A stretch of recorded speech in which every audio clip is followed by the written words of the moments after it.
Pour cette 5e édition, le collectif And Taxawu Sunu Gox de Kër Mbaye Fall rue 10, comme à l'accoutumée, a organisé une cérémonie de distribution de 150 tickets scolaires pour les élèves nécessiteux du quartier, pour qu'ils puissent aller à l'école et étudier dans de très bonnes conditions. Sur ce, donc, nous écoutons la présidente du collectif, Astou Sakho, qui revient sur la quintessence de cette cérémonie. Alors, je me nomme Madame Astou Sakho, je suis la présidente nationale, la présidente du collectif And Taxawu Sunu Gox de Kër Mbaye Fall. Alors, comme vous le savez, nous sommes à notre 5e édition de remise de kits scolaires. Nous avons l'habitude de le faire, bien évidemment, chaque année. Alors, cette année-ci, on l'a fait avec les membres, non seulement la population de Mbao, de Kër Mbaye Fall, évidemment, et aussi pour les couches vulnérables. Voilà. Par rapport à la distribution, bon, à qui donc sont les bénéficiaires même de ces kits scolaires? Voilà, les bénéficiaires sont les nécessiteurs et aussi les membres du collectif. Puisque dans le collectif même, il y a aussi des nécessiteurs. Alors c'est la raison pour laquelle nous avons même organisé cette remise de kits scolaires. Vous avez un message à l'endroit même de ces élèves que vous avez octroyé ces kits scolaires par rapport à cette année? Oui, bien sûr.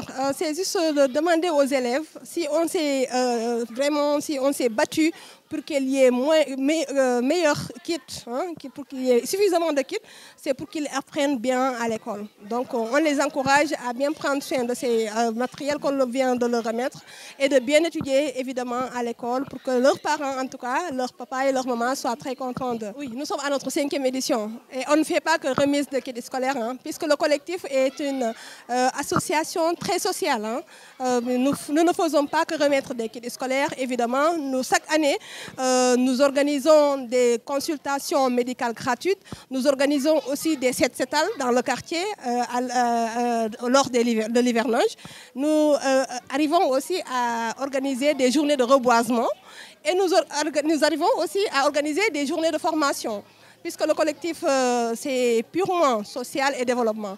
Donc, il y a de cela 3 mois, on a pu signer un protocole d'accord avec le 3FPT, vraiment qui nous a formés dans différents types de modules.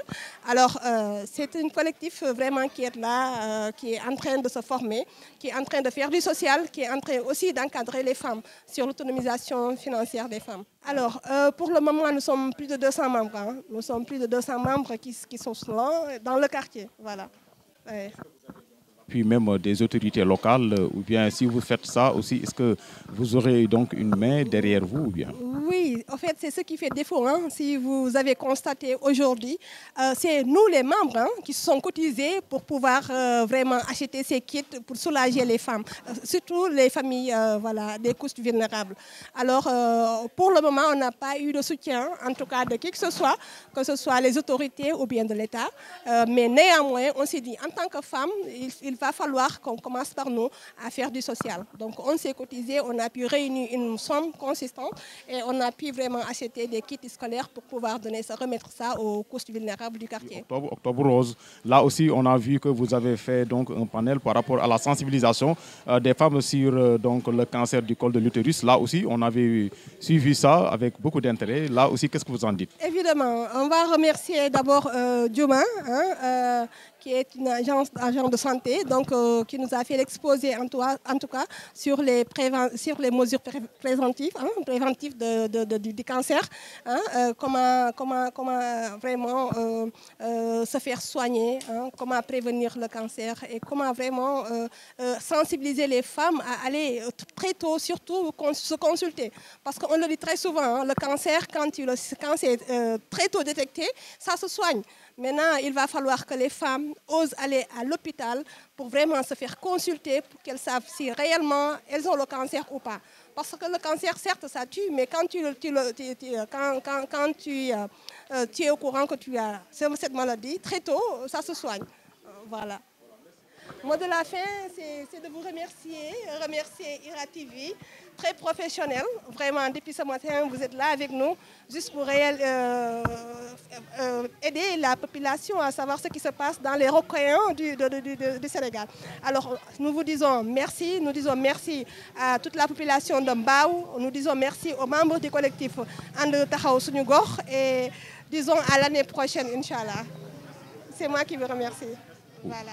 vice-présidente nga présenté wu ak suñu mbokk téléspectateurs yi tey ñu fekk leen fii nga xamante ni moom mooy Kër Mbaye Fall rue 10 ngeen di fi amal distribution de fournitures scolaires ci seen collectif bi nga xamante ni taxawal ngeen ko en tant que vice-présidente lan nga mën a wax tey ci bis bi. waaw asalaamaaleykum maa ngi nuyu ñëpp di leen sant di leen gërëm di présenté wu man la Amy Pouye vice-présidente ànd taxaw suñu gox waa di rafetlu journée bi nga xam ne mooy suñu 5e édition di ñaan yàlla jàppale ñu à chaque fois ñu koy def waa di remercier suñu présidente Assou Sakho mi nga xam ne moom macha allah ginnaaw lépp daal moom moo ñu jàppale ba ñu àgg fii lépp moom la macha allah di remercier tam membre collectif bi yëpp vraiment chaque année ñuy def effort di cotiser suñu biir di def ay kits scolaires comme niñ ko baaxee def chaque année vraiment ñoo ngi sant yàlla bu baax daal ba pare yemuñu fii kese à chaque fois ñoo ngi tabaski bu jotee ñoo ngi def ay opération tabaski di joxe ay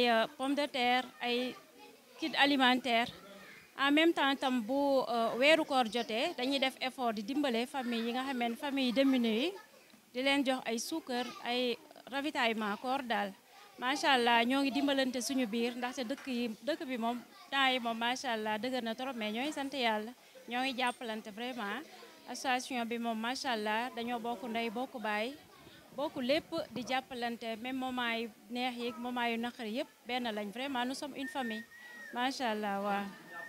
ñun waa ay plus de 200 waa vraiment ñu nekk ay jigéen yu jàmbaare booloo nekk benn malgré situation yi moom mooy loolu gis nga quartier yi dina am famille yoo xam ne mënaluñ seen bopp daal mais sant yàlla ñi taneek ñi am ak ñi amul ñëpp ñun ñoo booloo nekk benn macha allah di jàppalante ci événement yëpp muy rentrée scolaire di tabaski weeru koor ak yu bëree bëri daal même problème parfois sax problème mu kii ni dañuy ut ay médecin yoo xam ne pour jàppale ñi nga xamante ne seen doole demeewul noonu te bëgg nañu consulter wu vraiment macha allah daal waaw macha allah. ndax sànq rek gis nañ exposition bu am solo bi nga xamante ni am na ku ko doon def mu mel ni ci octobre rose bi ñu nekk loolu aussi bàyyi ngeen ci xel bay sensibiliser jigéen ñi ci wàllu cancer du col de l'utérus loolu tamit ndax mën nga ci ñëw. waaw à chaque fois tam fii tam macha allah collectif bi am na ay agents de santé yoo xam ne ñoo ngi suñu biir comme Juma Diouf mi damay côté boobu moom dama koy jox moom mu wax ci côté boobu vraiment moom macha allah moom ak ay moromam yi nekk ci biir kii bi. ñoo ngi def ay sensibilisation yu am solo macha allah chaque octobre rose dañ koy féete fii vraiment informer mais nit ñi def ay projection film vraiment gën a expliquer jigéen ñi daal ñoom tam ñoo ngi def seen liggéey macha allah. ndax aussi autorités yi nekk ci dëkk bi ndax it ñu ngi leen di bàyyi xel ndax aussi am na ñoo xamante ni ñu ngi leen di jàppale ci action yi nga xamante ni yéen a ngi koy amal fii ci gox bi fii ngeen nekk. ñun moom bëggoon nañ ñu jàppale ñu franchement ba ci setal yeeg affaire yooyu noonu yëpp waa. bëggoon nañ ñu jàppale ñu trop mais pour le moment moom gisuñu kenn ñun ñooy débrouiller wu suñu biir daal mais suñu sañoon moom monsieur le maire ñëw ñoo ngi woo ñëpp daal suñu njiit yi ñu bàyyi ñu xel gën ñoo jàppale daal xam nga dëkk moom su fekkee dañuy xaar ñi ci kaw pour ñu jàppale ñu kon doo def dara ñun dañoo ne comme ñun tam ay citoyen lañ nañu jéem a débrouiller wu toppatoo suñu bopp daal toppatoo suñu gox vraiment. set setal yi dañuy def ay set setal woo waa UCG ñu def journée entière partie yi nga xamante ne yëpp dafa am ay jalu mbalit ak nawet bi vraiment dëkk bi ñu ànd ak xale yu góor yi vraiment waa ASC yu bëri fii ñoom tam dañ siy jàpp vraiment fii moom population bi ñooy jàppante maa ngi remercier waale de passage suñu ASC yi nekk si koñ bi vraiment ñoom tam seetaa ñu seen mag yi ak seen tata yi ak seen yaay à chaque fois bu ñu jógee ñoom tam dañuy jóg ñëw jàppale ñu defar suñu dëkk di ko setal chaque année dañ koy def année bi tam mooy suñu 5e année si setal bi tam vraiment macha allah. koy tàggoo rek. waaw xanaa di ñaan yàlla rek yàlla defal ñu jàmm Sénégal yàlla yokk suñu kàttan ak suñu mën-mën ñu koy def chaque année incha allah gën a def effort incha allah waaw. présenté wut ak suñu mbokk téléspectateurs yi nga wax ñu tey sa exposition bi ci jëmale ko ci jigéen ñi. maanaam nag nga gisee loolu. waaw maa ngi tudd Aminata Juma Diouf man sage-femme d'État la waaw. ñu doon sensibiliser femmes yi ci cancer du col ak cancer du col ak cancer du sein waaw pour ñu fee def dépistage yi ak ñu ñàkk xale yi waaw. man nga xam ne est-ce que loolu nga leen wax ñoom dégg nañ ko ba dinañ ko jëfe dégg nañ ko bu baax parce que xam nañ ne cancer moom boo xesee am moom di nga si dépensé xaalis bu bëri fagaru daal moo gën faju waaw wax nañ leen nag lu ñuy def pour éviter ko ak waaw pour def dépistage bi ak ñàkk bi. jërëjëf soxna Diouma sa kàddu gu mujj rek ak looy lancé di jaajëfal ñëpp rek di remercier présidente ak membre collectif bi yëpp. jërëjëf IRA TV mi ngi lay jaajëfal bu baax a baax.